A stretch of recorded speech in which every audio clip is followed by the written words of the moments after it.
So today I'm going to make a spaghetti casserole, and I'm making it in this. If I were going to make two, I'd make one for our family in a regular casserole dish and one to give away. I don't like leaving dishes at other people's house because then they have the responsibility of returning them and have them filling up their kitchen. So if somebody's sick or something, I try to have these on hand. So it's really layers of spaghetti and a red sauce and a white sauce. So first I'm gonna make the red sauce. Well, I'm not making it. I've got some jars and it takes 1 quart. And the, of course, these jars are 24 ounces. So I'm gonna put 1 partial quart in. And then I was gonna measure it, but you know what? We know there's it's not that much. I'm gonna just dump part of this jar in, because who cares if you have a little more sauce. It also takes 1 8-ounce can of tomato sauce. And really, I don't know why you couldn't just use more of this. So that's the recipe. And then also it takes a package of, and I didn't even know they made this, but it's spaghetti sauce in a package.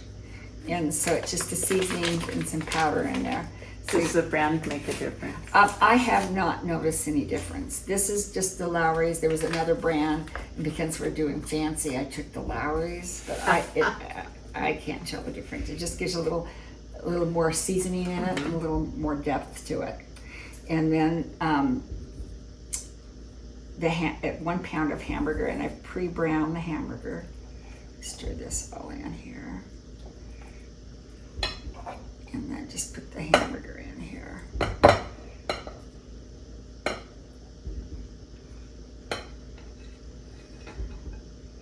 It's actually an easy 1-dish meal. We should not call it casserole because I have a brother-in-law who will not eat a casserole.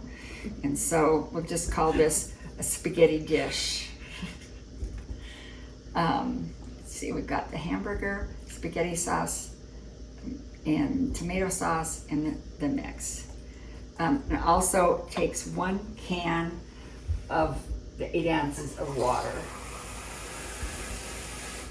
just to thin it down a bit.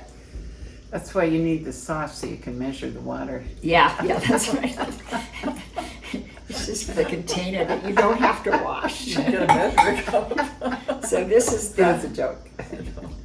This is the red sauce, and we're gonna move to the stove right now and make the white sauce.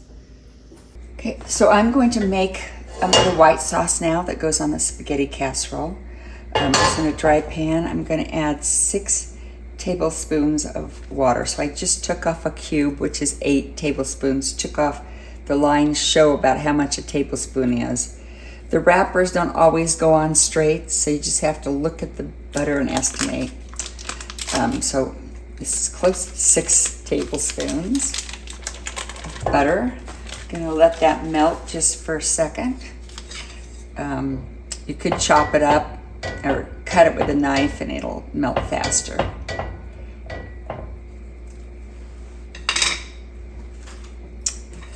This is just a basic white sauce.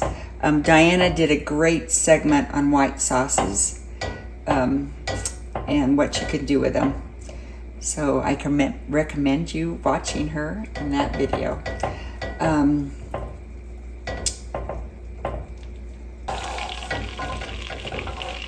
The butter is nearly melted. You can see that. So now I'm going to add 6 tablespoons, equal amounts of butter and flour. Sprinkle that in. Turn the heat down just a hair. So this mixture you want to have simmer, and you're cooking the flour. Flour has a pasty flavor, which is great for gravies and stuff, but many times you want to not have that flavor. It's not as good and robust of a flavor. So So now it doesn't clump, it melts pretty well into the butter and the butter and the flour makes a nice paste. And I'm going to just let it brown here and let it cook and simmer. Then when you add the milk, it won't clump. You just have to mix it in, whisk it a bit, and makes a nice sauce.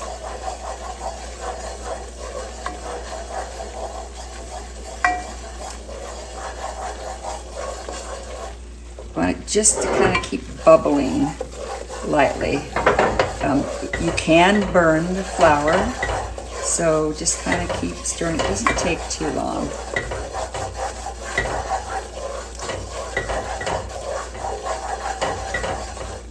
Okay, now I let it simmer for about 2 or 3 minutes.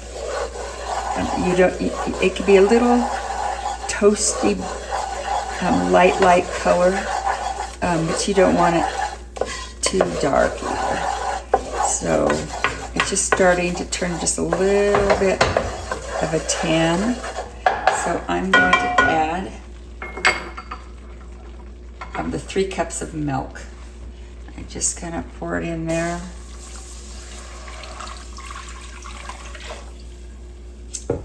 And then you just have to stir it or whisk it until it just starts to thicken.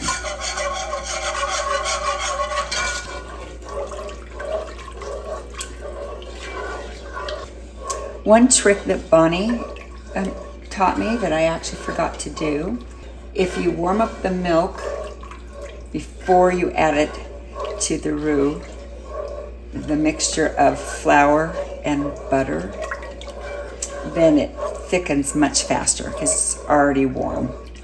So basically I'm just trying to get it up to just below boiling and it'll thicken. So you can see it's just a nice sauce now.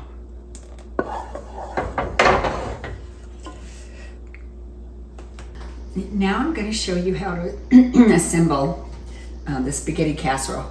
I forgot to tell you to salt and pepper the white sauce, so I'm just going to add just a little bit of salt. In this one I'm not going to put any pepper because I am going to serve it to my son-in-law who does not like pepper. So basically you just put half of your noodles down, just kind of estimate on the bottom of the pan.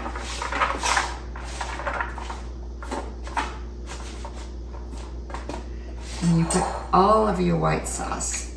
Seems like a lot of sauce.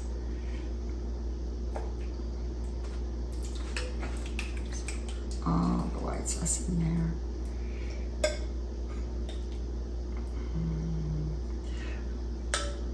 Reserve just a little bit of that for when I'm making with some gluten-free noodles for granddaughter. Now you put down about half of the amount of mozzarella you want to do. Now this is a new bag. I'm not going to do the whole thing. And I actually found it like lasagna and stuff. I put a little cheese in between the layers, but if you have a lot on top, it seems like you have a lot more cheese. So now I'm going to put the other half of the noodles. This makes a full, in one of these pans, a full pan full. So there's half of that, so half the noodles, all the red sauce, half the noodles, and then all of the white sauce. Let's see if it's cool enough. So I'm just gonna pour that over it.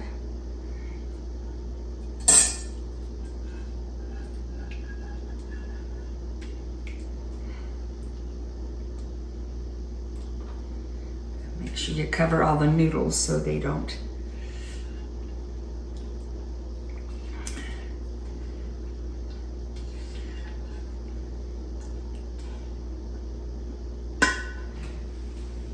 So I just served this to a friend, took it over to a friend who had just had surgery on her hand. And great reviews. People seem to really like this. So smooth, they're over the noodles. Now I put a little more than half of the mozzarella cheese over the top.